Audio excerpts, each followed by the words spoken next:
So I have a Creekstone Farms brisket and I have an offset smoker. Let's get to cooking.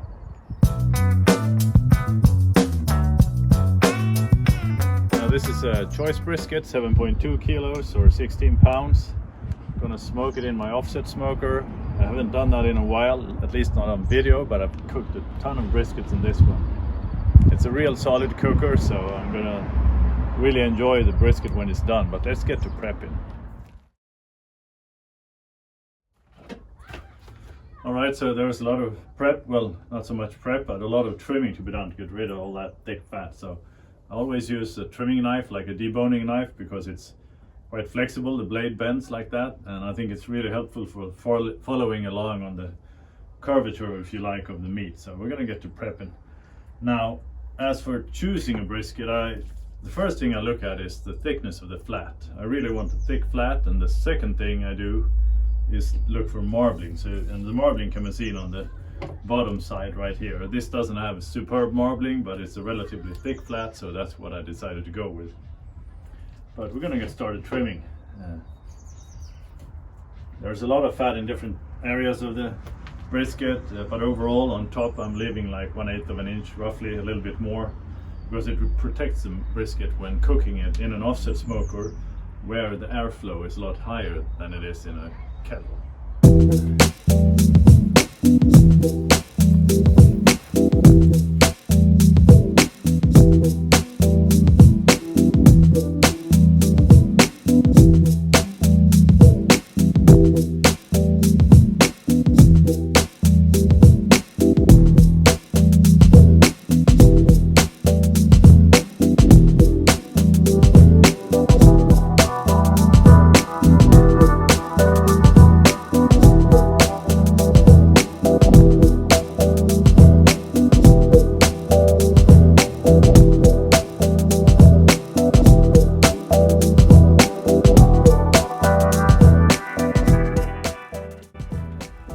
I've done a bit of trimming. I think I took even more off the top than I said, but so I think it's fine. I look at the texture of the fat actually to know when it's good or if it should be gone. If it's relatively solid, I keep it, but this is just too soft, so I'll trim it off. Now, looking at the point here, this is what I call the ridge. If you just pull it up like that, you can see that it's literally a ridge. If it's too thin like that, it's gonna burn, so I trim some of it off. But overall, you need to get rid of the fat, the decal of fat that goes in between the flat down here and the point up here. So this is where what I call a deboning or carving knife comes in handy, because you need to dig in like that. So I'm just going to start cutting. This is a relatively thick decal of fat, but again, you don't want to cut too deep either, because then you're going to separate the point and the flat if you keep going. You're going to have to go pretty far, but still. So what I do is I poke a finger here to feel the resistance. When it's starting to give a little bit, then I know I've cut enough. But each brisket is different, so you're just gonna have to look and feel and poke it a bit and see.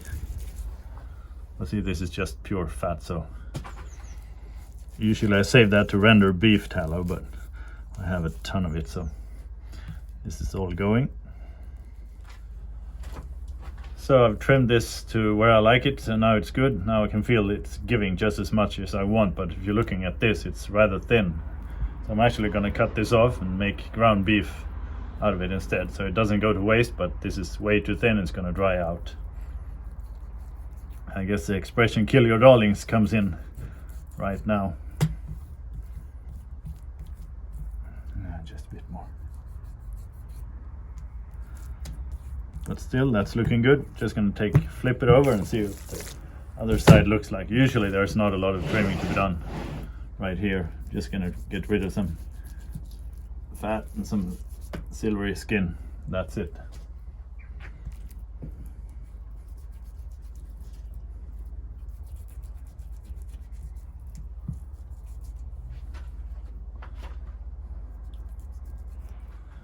Well, of course, there's one large blob of fat we're going to remove. This is the other end of the decal of fat, so this is going too.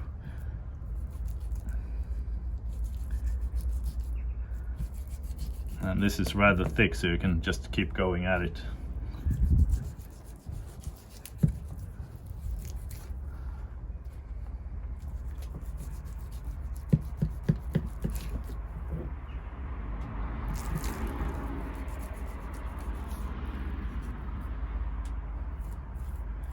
All right, that's looking good. Enough trimming. I think we're getting ready to apply a good rub.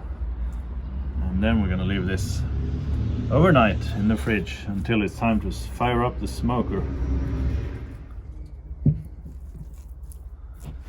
Yeah, just gonna trim the edge here. That's a good marbling right there. It's looking nice. It's gonna be a juicy brisket, I bet you.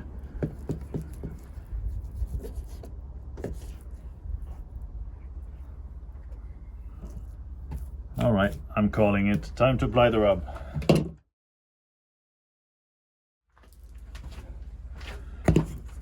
Now, as for the rub, I'm using my own brand, Hank's Bonafide Beef Rub. I think it's a great match.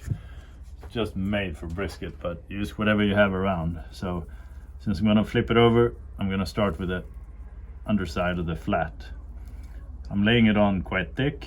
I'm not using a binder because the moisture of the meat is gonna make sure that the rub is sticking anyway.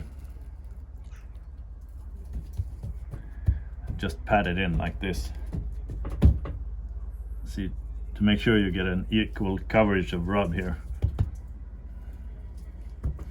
Oh, that's looking good, smelling good. Flipping it over and get the other side. I've noticed that when applying a rub, it helps if you hold the spice bottle a bit up. That means you're going to get a more even distribution. So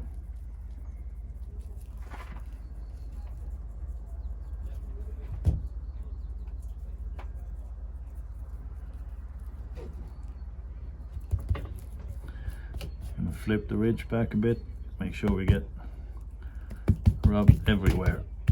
This is going to be a tasty brisket. That's looking good. I think we're ready to let this one rest.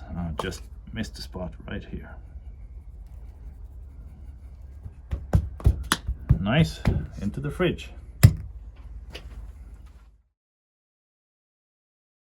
Now when it comes to starting the fire, I just drop a few matches in here. I build a kind of pagoda like this with some kindling and just keep adding it and making it like lean in almost, so these sticks are gonna get started burning. So this is just oak, pure oak. I don't use charcoal or anything, so it's gonna get started real soon, and we're gonna add some splits and we'll just keep going, and the temp should be up going in no time.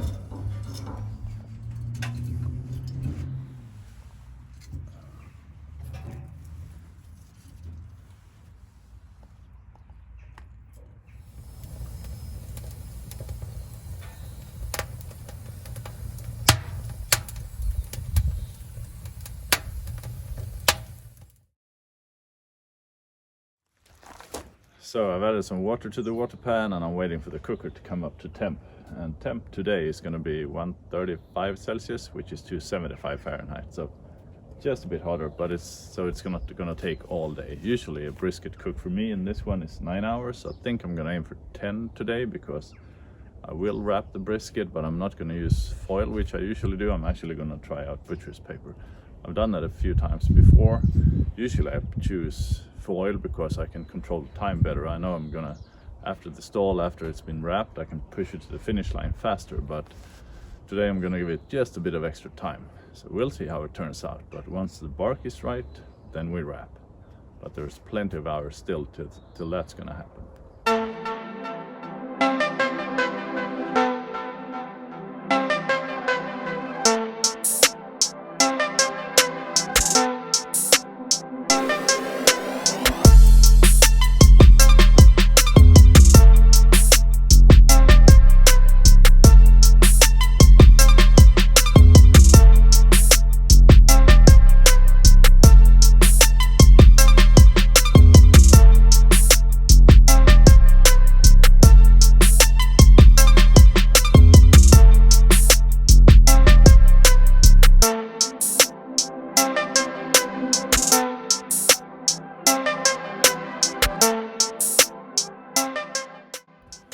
All right, get that brisket in.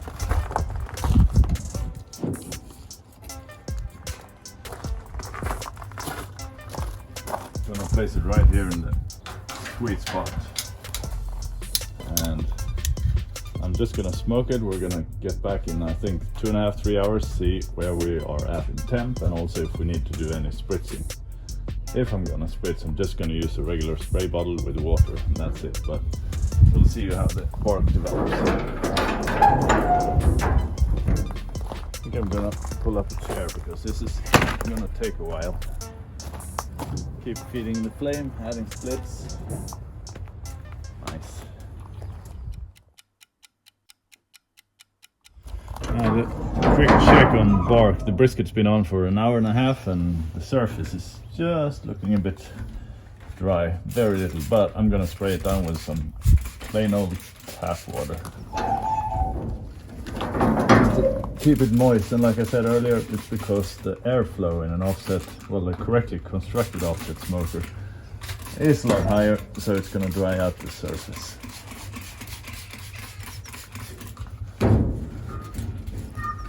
That's looking good.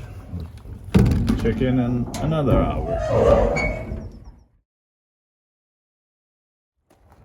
So this cook is progressing according to plan, which is nice. The brisket has been on for 5 hours. I did an initial spritz and then I did a second spritz, and now I think it's time to check the bark. Shouldn't be time to wrap yet, but let's take a quick look.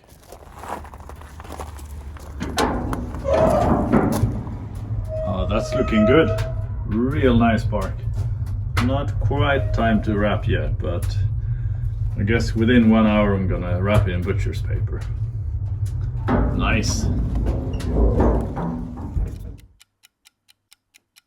Another 35 minutes have passed and I think the bark is looking great on this one. We're right now at 70 degrees Celsius, so right before the stall, which is earlier than I usually wrap, but the bark is looking so good. I'm gonna go ahead and wrap this one. So what I've done now is just put 2 pieces of butcher's paper like that, just slightly spread apart. A little over 1 brisket in, so to speak, so I can fold this over and tuck it in.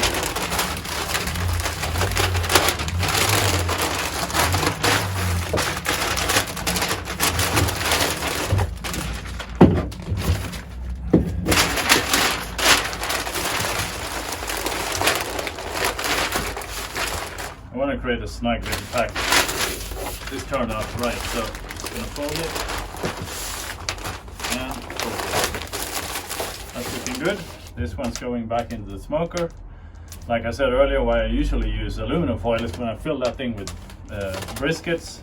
I have an exact deadline to when to serve people, and I know when using aluminum foil I'm pushing it to the end quicker. I have the timings down, but in this case not so dependent on timing, and last time I did a cook with butcher's paper, I think it actually turned out just a bit better. I mean, the devil is in the details, but that's why I'm going with butcher's paper. So this little package is going back into the smoker.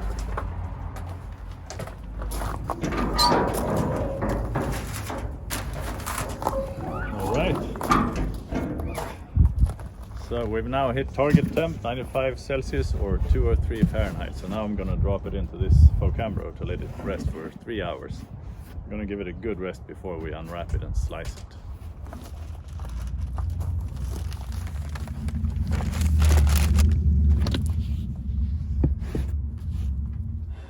All right, truth or dare, the brisket's ready. It's been resting for a good 3 hours. So it's time to slice. I'm gonna open it up and see. Now, I don't know if I explain all things during the cook. I take quite a few things for granted because I've done it over and over, but if you have any questions, just let me know. One of those is, of course, should you wrap before the stall, during the stall, after the stall? That actually depends on type of cooker. So I wrap at different times in a Weber kettle versus in an offset smoker. It all depends on looking at the progression and development of the bark, for example. So it's a judgment call. You have to eyeball the brisket and make judgments as you go along. Once you've done a few briskets, you'll get the hang of it. Anyhow, I'm gonna get some gloves out because the brisket's still gonna be pretty hot because this box is very good at insulating. But yeah, feels really soft and pliable, so that's a really good sign.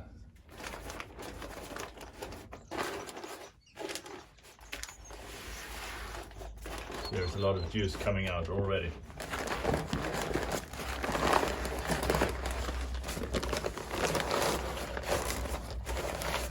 Smells delicious, let me tell you that. Looking good. Let's see if we can open this up.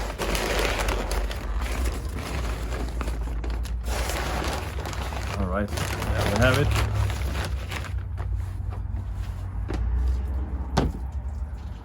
That's a nice looking brisket. See how wobbly it is? Real soft and pliable and tender, so that's a good sign. I'm gonna get started slicing it to check.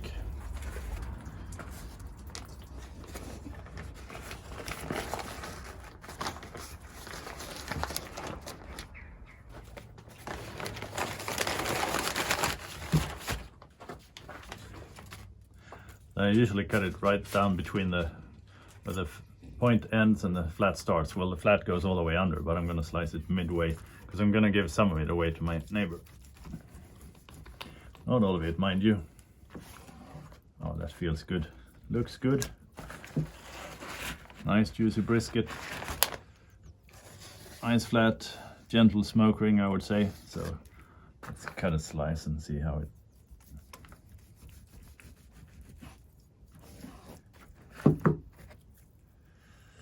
That's a nice slice, nice bend. Check classic brisket slice test that it falls over. That means it's tender enough and then easily pulls apart. Good flavor. Lovely brisket flavor. I think we did okay. It's looking great. I'm gonna slice this up and enjoy.